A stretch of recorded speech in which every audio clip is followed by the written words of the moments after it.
Hey friends, today we are in my garden. We are going to read a book about a farmer who plants squash. So before we read the book, I wanted to show you all stuff that I have in my garden. So we have planted this year, we have celery. These are our banana peppers. We have red onions.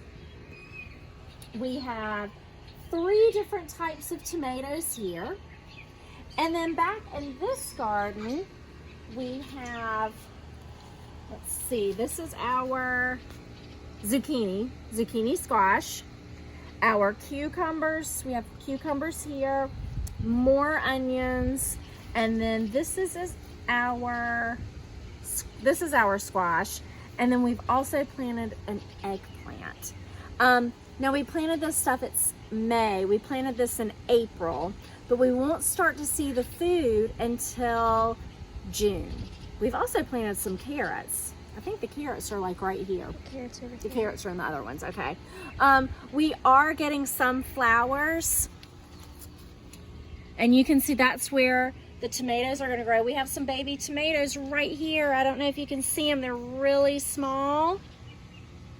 Now these are all very small, but I can't wait for you to see what happens in our book with the squash, and we'll read that now. Hey guys, we're with our book, Mrs. McNosh and the Great Big Squash by Sarah Weeks, pictures by Nadine Bernard Westcott. And you can see on the front of the book, there's Mrs. McNosh, and what is she standing on? It is a great big squash.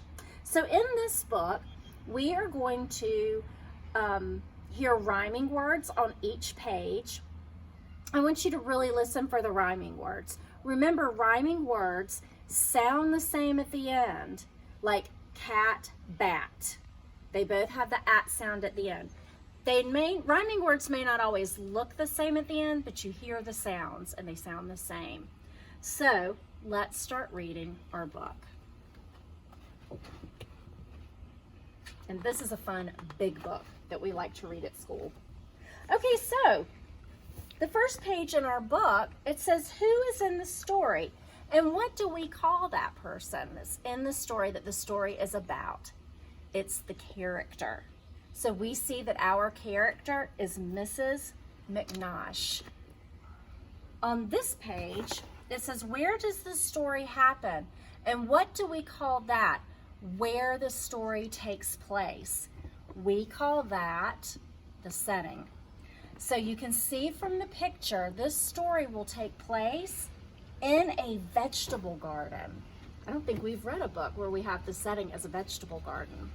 So as you read the story, as we read it together, look for our character, Mrs. McNosh, and look for our garden as the setting. The first day of spring, Mrs. Nellie McNosh goes out to her garden and plants a squash. Look, she's putting the seeds in the ground. She pushes the seed in with the tip of her toe, and the minute she does it, the seed starts to grow. What rhyming words did you hear on this page? I heard toe, grow. They sound the same at the end.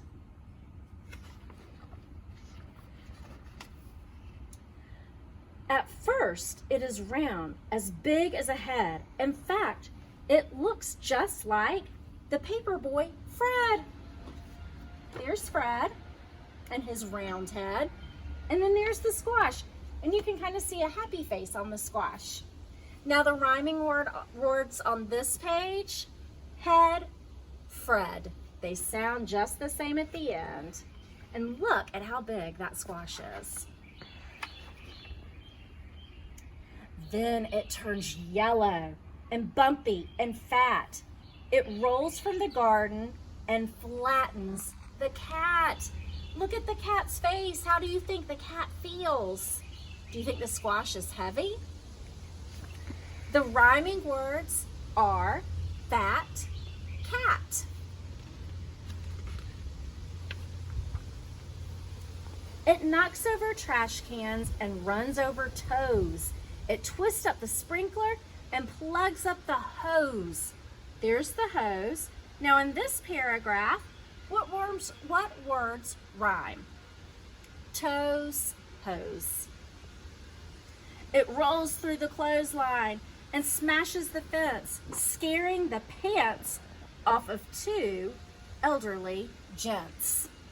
Look at that. That is so silly. And gents is another word for men. Rhyming words on this page, or in this paragraph, fence, gents.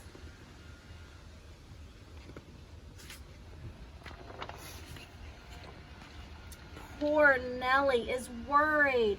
She says, oh my gosh, there's got to be some way to slow down the squash. What words rhyme on this page? Gosh, squash. Look, she looks so worried. She slaps it and scolds it, pinches and kicks it. And then she took hold of its stem. See the stem, what happened? And she picks it. Look at her face. How do you think she feels right now? Now, what do I do? Wonders Mrs. McNosh. I've got to find something to do with this squash. How about McNosh and squash rhyme? Her last name rhymes with squash. There isn't a place in the world it will fit. It's as big as a house. Wait, Nellie, says Nellie. That's it. What is she going to do with this squash? What do you think she'll do? And what would you do with this big old squash? Oh, and fit and it rhyme. And so by the light of the moon, of the big yellow moon, she scoops and she scrapes with a long-handled spoon. Moon, spoon, rhyme. And when the sun rises, where is Mrs. McNosh? Where do you think she is? I do see the squash is so big, she had to climb up on a ladder to use her spoon inside the squash. Okay, where could she be? Curled up sound asleep in her comfortable purple chair in her big yellow squash. So did she make her squash into a house? Would you live inside a squash? That is so silly. The end. I hope you like our book, and I wonder if the squash in my vegetable garden that I showed you earlier is going to get as big as Mrs. McNosh's squash. We'll have to find out.